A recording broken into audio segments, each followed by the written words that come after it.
Think about your favorite game from when you were a kid. For me, it's Ocarina of Time, but maybe for you it's Halo 2 or Final Fantasy 7 or even something more recent like Skyrim. When you think about that game, you're likely flooded with memories of that time and the feelings that playing it invoked. Now, let me ask you a question. If there was a sequel or spiritual successor to that game made tomorrow that took all the lessons learned and perfectly executed on them while fixing any flaws in its predecessor, would the original game that you played now be outdated? Obviously the answer is yes, right? I mean, this new game has better gameplay, it's got a better story, better characters, and the camera actually works. In every way, this new game is a pure upgrade from the original. Yet, I can't seem to shake the feeling that the answer is actually no, and that for some reason, it just wouldn't feel the same as this.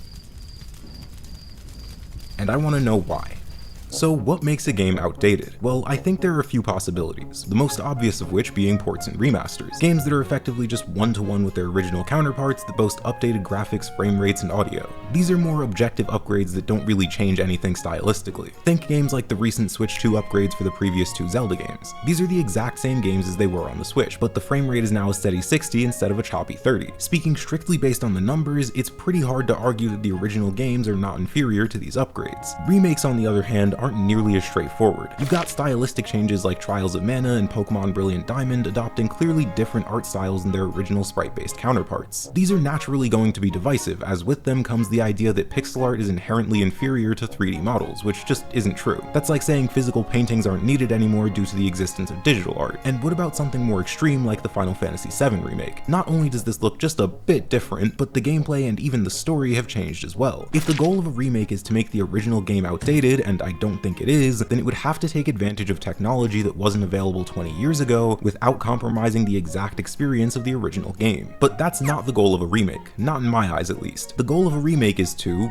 well, remake the game. Ask the question, what if Final Fantasy VII was made in 2023 instead of 1999? So does a remake make a game outdated? In the majority of cases, I would say probably not, since remakes naturally come with so much change that the original game still has significant value. This is all pretty simple stuff though. Of course, upgrading a game's frame rate and resolution would make it objectively better. What about something more metaphysical, something more difficult to quantify? Something like,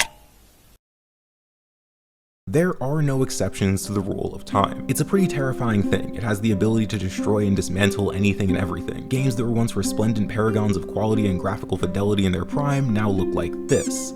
It's unstoppable, and it's likely that in 20 years people may look back on Red Dead 2 and think, wow, that game looks awful compared to what we have now, in the same way that we look back on old PS1 games. Hard as it is to imagine, people in the late 90s probably thought the same thing, but they were wrong because there are no exceptions to the rule of time.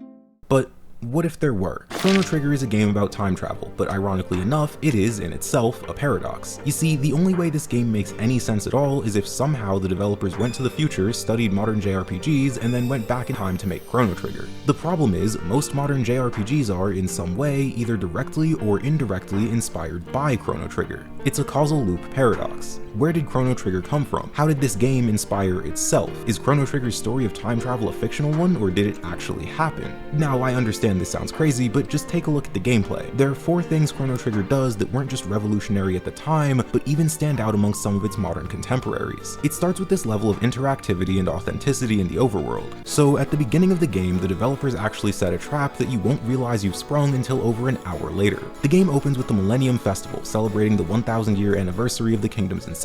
Here you run into this girl named Marle. The two of you play some games, from button mashing to sports gambling to a deathmatch with a giant robot. You can even talk to the locals and find that some of them have their own problems, like this kid who lost her cat. Eventually, you make your way to the main event where your friend Luca is showing off her latest invention, a teleporter. However, something goes wrong and Marle is sent back in time. After a bit of interdimensional hijinks, you rescue Marle, find out she's actually a princess, and make your way back to the castle where...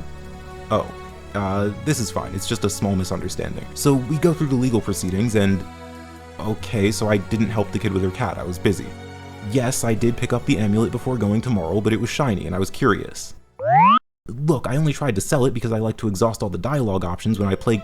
Oh, that's that's the trap. The festival and subsequent court scene is the most obvious example of this in the game, but it stands to show you that you need to think outside of the box and consider this world just as real as our own, because if you don't, you run the risk of getting punished for it. Conversely, you can actually use this to your advantage as well. When you get locked up, you can bang on the gate to annoy the guard. It doesn't do anything, and since this is a video game, you can just stop right there. However, if we think about this like it's a real world for a moment instead of a game, banging on a gate once wouldn't really bother anyone. But if you did it, I don't know, a million times, and now, keeping that same mindset and remembering that you can occasionally move during certain cutscenes, you can sneak right past this slow-moving guard and make your escape long before your rescue party arrives. This kind of stuff is all over the game. Rats scurrying about will steal your potions if you get too close to them. You can walk around enemies to avoid fights, and enemies in the overworld will even throw things at you as you traverse through an area. This level of interactivity and authenticity is exactly why this game lacks random encounters, along with introducing a necessary system of scaling that comes with it. This is the second thing the game does. It's practically become an expectation in modern JRPGs, but if you look at games from the 90s, almost nobody was doing it. It allows you to avoid a large number of enemies in the game just by walking around them if you want to. Going hand in hand with this lack of random encounters though is something that's even more revolutionary and just as necessary. I'm sure this has an actual name that someone will put in the comments just below that subscribe button that you've been thinking about hitting. Chrono Trigger's level curve is designed in such a way that you don't have to grind. Imagine there are 13 enemies on this route and each one will give you 50 EXP. Leveling up takes 100 and you're currently at level 15, so if you fight 10 of them, you'll be at level 20 by the end of the route. In a lot of RPGs, the boss would be level 30 and you'd be forced to grind to reach that point. However, in Chrono Trigger, the boss is closer to the low 20s. It's scaled based on a rough estimate of how many enemies you should have encountered before reaching the boss. This is how the game can get away with having a set number of optional enemies on each path and no random encounters. But what happens when you actually do encounter those enemies? Well, that's number 3, the combat. And believe it or not, it's as good, if not better, than most turn-based combat today. It all starts with space and time. So in most turn-based games, you're here and your enemy is there. These positions are entirely arbitrary and have no real effect on the gameplay. In Chrono Trigger though, this is something that you'll have to pay attention to. Attacks in this game can have an area of effect. For example, Luca's flamethrower will hit any enemy along this line, and Chrono's cyclone will hit enemies in a circular area. But this isn't even close to the end of the positioning system. It would be far too simple for enemies to just appear in a line and have the player go, oh, I guess it's time for the line skill. So instead, the enemies will actively and almost randomly move around. Now you have to choose. Do you wait for your opposition to line up in just the right position so you can deal the max amount of damage to the highest number of enemies? Or do you play it safe and just attack now with the assumption that in the time it would have taken you to get that perfect positioning you were hoping for, you can get in enough attacks to even out the damage? This positioning isn't just a factor of your offense, but the offense of the enemies as well. Take the first boss for example. He'll use a powerful counter that hits everyone in the party if you attack him when he's too far away. Okay, let's take a step back and look at everything you're asked to consider here. First, you need to know what character will use what move. Next, you need to consider the positioning of your enemies and how to best optimize your damage based on that positioning. Then you have to think about the potential counters that your enemy might have in store if you use a move with the wrong positioning. But all of that is just space. The second half is time. You see, the game doesn't pause on your turn. Enemies can still move and attack you even as you scroll through your menu deciding what to do. This adds a new level of depth to that waiting game from before, because now, while you wait for that perfect moment to attack, enemies can still fight back. And it doesn't stop there. So check this out. Right here is the ATB gauge. It determines when your character can attack. This is your tech menu. You can think of these like skills or special moves. Finally, these are combo techs. Combo techs are special skills only usable by multiple characters at the same time. And to use them, all characters involved must have their ATB gauge filled. Now, yet again, the player has even more choices. Should you wait for a combo tech or should you attack solo? These combo techs are devastatingly powerful. I mean, just look at this triangle. But to use them, you'll have to wait for the slowest member of your party. Would that time be better spent attacking? The most brilliant part of this system is that there really is no single right answer to that. There's so much choice, so much expression, so many different paths you can go down. However, that fourth and final thing that Chrono Trigger does almost feels wrong. If you've played your fair share of JRPGs, then as you play this game, something will just feel off. It's hard to put into words, but once you finally realize what it is, it becomes obvious. Pacing. You know how most JRPGs today have this incredibly slow tutorial-filled starting portion? That part that we've all sort of just accepted as inevitable? That doesn't really exist in Chrono Trigger. By the start of the first dungeon, you'll already have techs, combo techs, a full team of 3 party members, multiple skills, a dedicated healer, close range attacker, and elemental attacker. Most importantly, that first dungeon is maybe 20 minutes into the game. By minute 20, you have practically all of the tools of the gameplay at your disposal. On a very basic and fundamental level,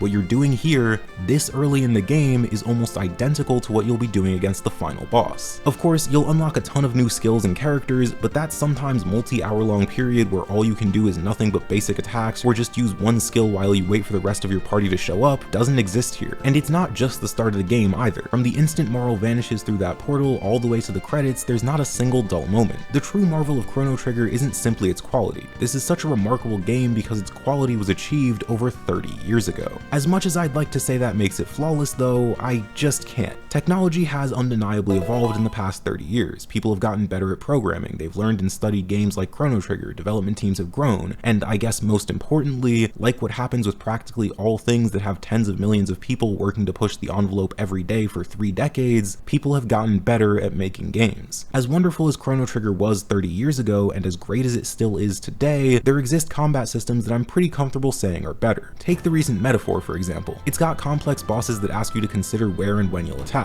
The Guardian boss in Chrono Trigger asks the player to defeat its drones before the main body. If you choose to attack the main body first, you'll be hit with a powerful counter. A boss that shows up around the same relative time in Metaphor will have the exact same powerful counter, but it'll also have arm AoEs that you can disable. It'll have a main health bar just like the Guardian, but it'll be inaccessible by certain physical attacks, forcing you to alter your strategy. It's got a method to knock it down to hit that main health bar, but in doing so you unlock the counter. You can prevent the counter by dealing enough damage, or you can try to guard it. I could keep going, but I think you get the idea. Chrono Trigger's combat was and still is undeniably phenomenal, but due to 30 years passing, turn-based combat has gotten better. As extraordinary as this game is, there simply are no exceptions to the rule of time.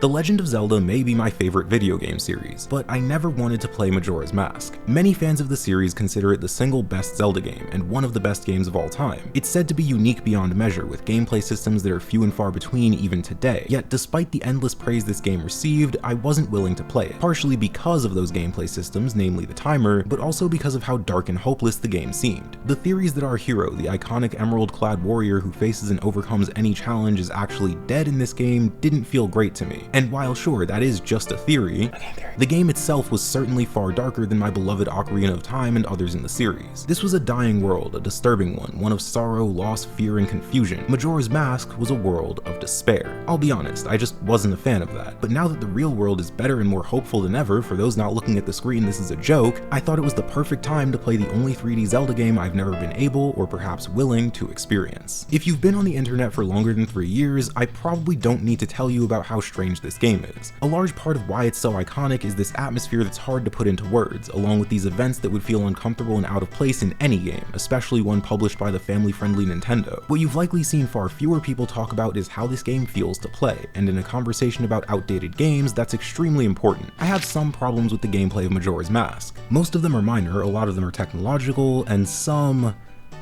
we'll get there. I think nearly all of them can be separated into 3 categories. First, the minor, mostly insignificant design choices. These are the little things that I just personally disagree with, but they're not objectively bad by any means. For example, the weight of the rewards often doesn't match the challenge you must complete to obtain them. So you'll run through a platforming gauntlet that features dozens of sharp turns, narrow paths, precise jumps, bottomless pits, walls of fire, massive boulders, and a butler who by his own admission is going way too fast. However, I persevered and was excited to see what kind of extraordinary reward was waiting for me at the end. Okay, well surely this is just a key in some longer quest chain that'll give me a new sword or an upgrade to one of my masks or something. No, it just lets you trade for blue potions. Now, you could dramatically lower the difficulty of this minigame by utilizing the bunny hood, however, that only emphasizes the root problem. You need to do a relatively small quest chain just to get the hood in the first place, so either way, you're doing a large amount of work for a potion you probably weren't going to buy anyway because fairies exist. This problem is present with heart pieces as well. For one, you may be asked to perform a feat that most competitive Apex players couldn't complete with a control stick that has exactly 2 speeds: stop and light. Then, for the next, you'll be asked to climb a tree. This led to me oftentimes just skipping most of these optional heart pieces, as I knew there'd likely be another one right around the corner that required less than 5% of the effort. This, however, isn't really a problem of time. In Tears of the Kingdom, the most recent 3D Zelda game, every single shrine rewards you with an orb of light. These orbs are effectively heart pieces, and you only ever get one regardless of the challenge presented by the shrine. Much like Majora's Mask, these vary dramatically in both length and complexity. So in that aspect, Majora's Mask hasn't aged a day. The second category is one that I struggle to criticize since it does something that I love in games. I don't like the time loop in Majora's Mask. I am, however, extremely glad that there's a time loop in Majora's Mask. Let me explain. There are few things I respect more than an artist willing to do something different, something risky, something that might not work. You could argue that's basically the entirety of this game, but nowhere is it more apparent than the time loop. This is an extremely unique mechanic, and it's one that we've only recently begun to see more of in modern games, as the kids who played this game when it came out are now adults making games themselves. I love how the loop makes this world feel like one massive puzzle. Quick spoiler warning for the premise of a side quest in Majora's Mask. Feel free to skip here if you want. My favorite example of this is when you see a guy breaking a rock. You talk to him and he says, yeah, just give me a bit, I'll be done in a minute. Then you wait till the next day and he's still not done. So you wait one last day, and when the sun comes up, the rock is finally gone. But running through the gates of the massive open ranch, you notice something's not right. This is a cow farm, so where are all the cows? Perhaps they're just inside for some reason. But it's when you go there to investigate that the scene starts to get really bizarre. Approaching the younger of the two sisters, Romani, she stares off into the distance, nearly unresponsive and barely able to form a sentence. That's unsettling, yet things only get more disturbing when you meet the older sister, Cremia, who, filled with regret, says if she knew it would have come to this, she would have never what exactly? You don't know, but it's clear that something happened here, and it probably wasn't good. So now you've got a problem. It takes Hercules over here 3 days to break this boulder, but you need to get to that ranch before day 3 to prevent whatever happened. The puzzle becomes how you get to the other side of the boulder before time is up to save the ranch. There are little puzzles like this all throughout the game, and they're so much fun because it feels like you solved them through pure logic alone. You didn't find a comically large eye on the wall or a button to press. You considered the entire world, the resources that you have, and of course, the time loop, and you found a solution that made sense. Now, I will apologize for not going more in depth here, but I was somehow miraculously able to play this game almost totally blind in the year of 2025, and if by some stroke of divine luck you're totally blind too, I won't be the one to take that experience from you. With all that said, while the time loop does have its positives, significant ones at that, the negatives can be rather annoying to say the least. You see, when the time loop restarts, you lose a lot of your items. Plenty of these don't matter, things like arrows and bombs that can easily be replenished in the grass just outside of town. There are some exceptions though, like the stray fairies. These are fragments of the great fairies that you collect for upgrades. They exist in every dungeon, and the upgrades can be anything from a longer magic bar to a new sword. The critical flaw here is that if you don't collect every stray fairy in one single loop, you'll lose all of them and have to start again from zero. This creates an all or nothing feeling where unless you plan to go for every single stray fairy, potentially doubling your time in a dungeon, there's no point in finding any of them. This is such a substantial problem because it means that every stray fairy outside of the very last one you collect is totally useless. This isn't limited to the stray fairies either. Most side quests in the game must be done in a single cycle. Logically, this makes sense, and usually it's not a big deal since most of them can be easily completed with days to spare. But there are some side quests and even main quests that take a fair bit of time to complete, and if you don't go fast enough, you'll have to restart the entire thing. Yet, in spite of all of this, I really wouldn't mind repeating sections and even bosses if it weren't for the final and most severe negative of Majora's Mask. It's a problem that takes everything else in the game and makes it significantly less tolerable, and tragically, it is a direct result of time. Majora's Mask is not very fun to play. Sometimes it is. There were plenty of moments where I thought the gameplay was brilliantly designed, like the Gecko and Snapper mini-boss. This guy requires you to use what you've learned both in the mini-dungeon before and in the current dungeon you're in to defeat him. Furthermore, you even had to switch back and forth between normal Link and Deku form, which was a lot of fun. However, there's far more in this game that's just miserable to get through. The camera, while revolutionary at the time, is not very good by today's standards. The movement in general isn't very precise. You'll frequently be asked to complete these short platforming sections, but due to the lack of precision, it feels as though you're competing against the game's antiquated technology rather than the challenge it's trying to present to you. And while this does absolutely get better with an N64 controller, it still pales in comparison to the majority of great games today. Nowhere is this more apparent than the infamous Zora sections and the boss Gjord, two absolute disasters that were only as bad as they were because they were made nearly 30 years ago. The technology just didn't exist yet to make them as precise as they needed to be. It's because of all of this that when I was playing Majora's Mask, I was forced to come to the rather upsetting conclusion that there simply are no exceptions to the rule of time. You want to know something strange though? When I look back on Majora's Mask, that's just not how I see it. I don't see a clunky mess with camera problems and repetitive tasks that feel designed to waste my time. No, that's not what I see at all. More Majora's Mask spoilers ahead. Again, it's small, but go ahead and skip to this timestamp if you want to stay totally blind. There was one section in the game where you had to chase this giant skeleton. First, you need to play a song for him, and then the chase sequence begins. There are these skeletons everywhere that'll try to slow you down, walls of fire that'll send you flying backwards, and worst of all, if you don't catch him in time, you have to play the song again and repeat the entire section. But when you finally do catch him, this happens.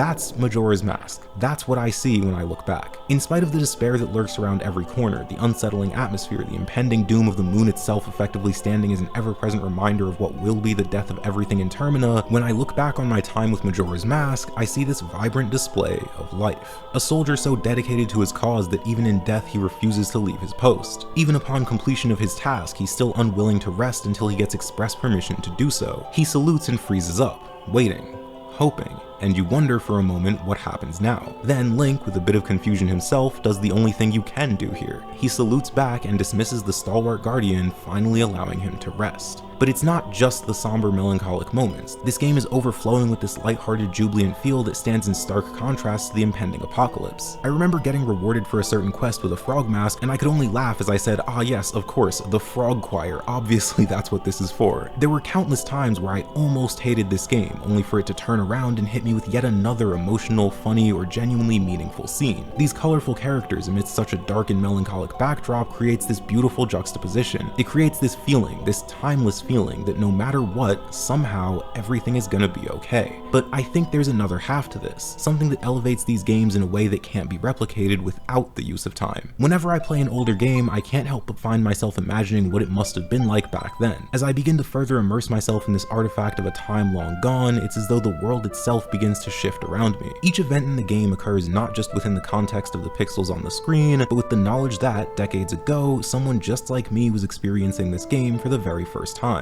With bright eyes, they stared upon this screen of vibrant colors flashing back at them, entirely submerged in a world the likes of which they've never seen before. I can't help but wonder what that must have been like, to hear a character in game speak for the very first time, to walk into an area and not be presented with a flat square, but a grand hall that's such a vast technological leap from anything that came before it. When I play these older games, there's almost this feeling that I've somehow traveled back to the past and am currently experiencing just a fragmentary idea of a time that is, by its very nature, permanently out of reach. And perhaps that's our answer here. A game's mechanics can absolutely age. I still believe there exist better turn-based combat systems than Chrono Trigger, and I still don't like the camera in Majora's Mask, or most 3D N64 games for that matter. Yet, in spite of that, there exist countless people who will call these games timeless or excellent even by today's standards, and I think I finally understand why. What makes a game timeless isn't necessarily its qualities or its mechanics or even its story. The technology used to make these games can and will inevitably age with time. What makes these games good